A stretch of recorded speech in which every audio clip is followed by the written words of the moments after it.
Hey there, Angular folks, and welcome back. Chrome DevTools can tell us which Angular component is slow, but when that component appears multiple times, that's only half the answer.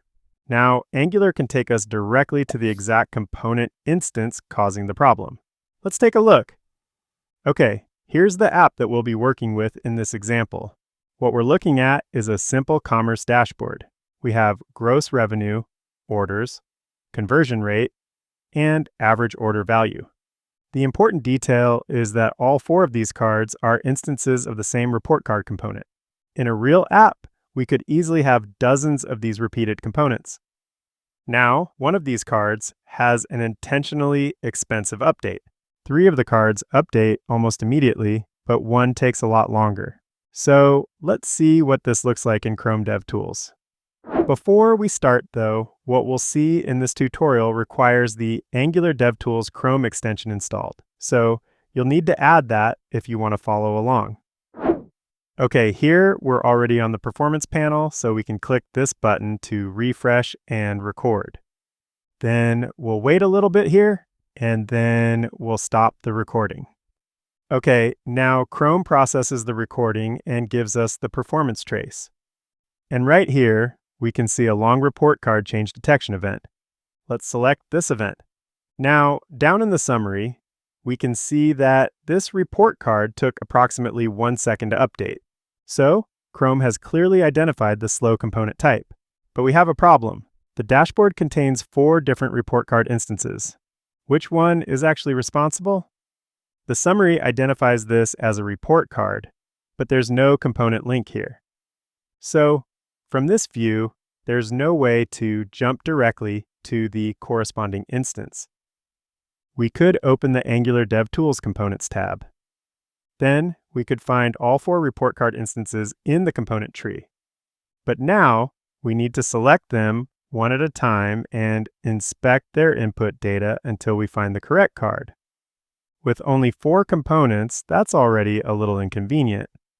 In a real application, we might have dozens or even hundreds of instances of the same component. And at that point, finding the right one can get pretty painful. The performance trace knows that a report card is slow. Angular DevTools knows about every report card instance on the page. What we need is a connection between the two. And that's what this new Angular feature gives us. Now, before we update the Angular code, there is a Chrome flag that we need to enable. So let's open a new browser tab.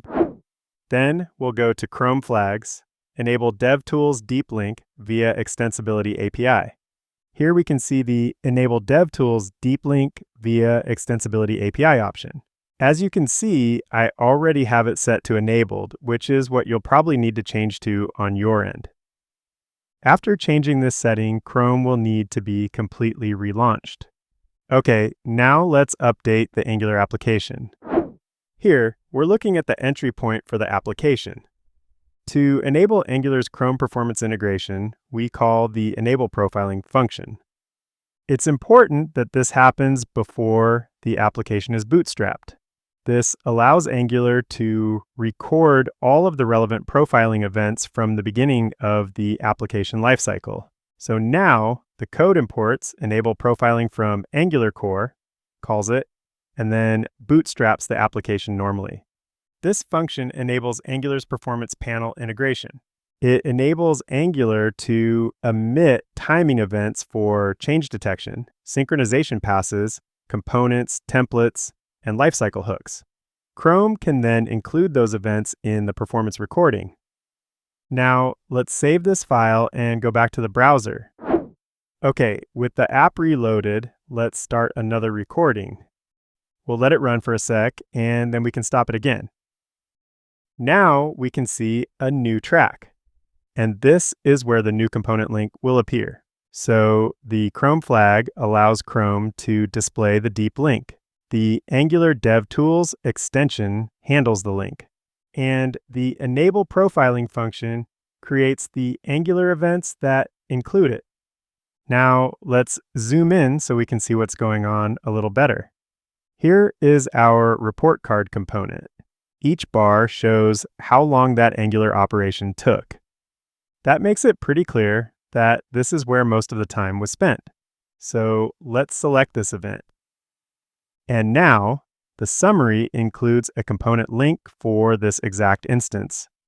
So let's click the component link. And there it is. Chrome didn't just tell us that a report card was slow, it took us directly to the exact report card responsible. We can see that it's the conversion rate card. It's the component that's responsible for the 1-second update. We didn't need to search through every report card in the component tree.